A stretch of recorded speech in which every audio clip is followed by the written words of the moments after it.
Alright guys, welcome back to the channel, and welcome to episode 18 of the month of metal.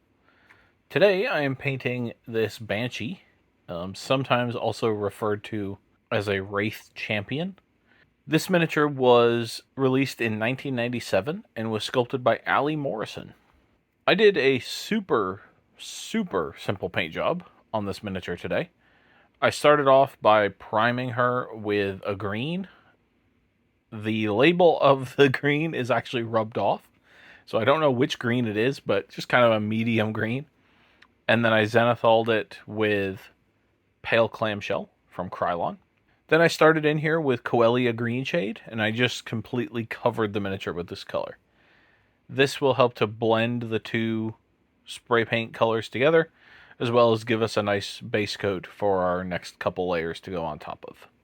Then once that was mostly completely dry, I took this paint pen from AK and I just highlighted the skirt with this color.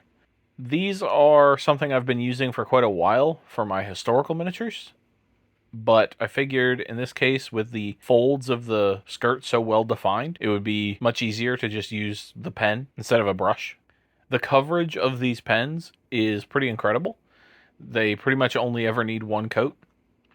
And so for edge highlighting like this, where the edges are still kind of chunky, it worked out great.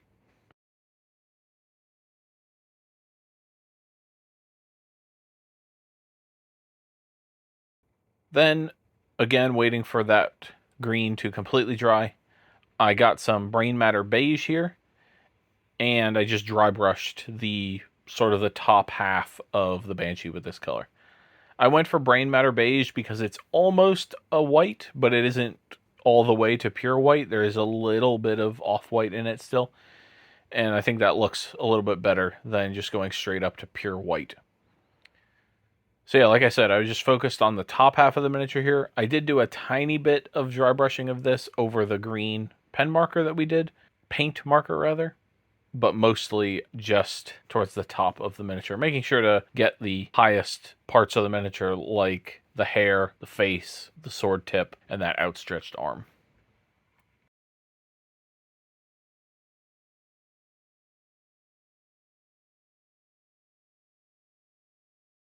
And then when that was all dry, I took some Tyran blue and I just put it in the recesses here, just to give it a little bit of a kind of mix in with the green and give it a bluish tint, and to shade the darker portions of the miniature. And with that, I know it's a super quick one, but she was done. I put her on a pretty simple base, just a couple flower tufts here. I always, especially with the new Banshees and the sort of Lady Olinder vibe that GW has been going with, where the ghosts have these flowers all over them, I figured putting her on a colorful flower base makes sense. I don't have a full Vampire Counts army at this point. I probably have enough miniatures to make one, but I haven't made one. So I didn't want to do any texture on this base, because if I ever decide to do a Vampire Counts army, I'll decide on a basing scheme then, and I can just pull these tufts off and do whatever base scheme it's going to be on this miniature. So thank you everybody for watching. I know it was a quick one, but hopefully you still enjoyed it. If you did, feel free to hit the like button, subscribe to the channel, and I will see you tomorrow for episode 19 of the Month of Metal.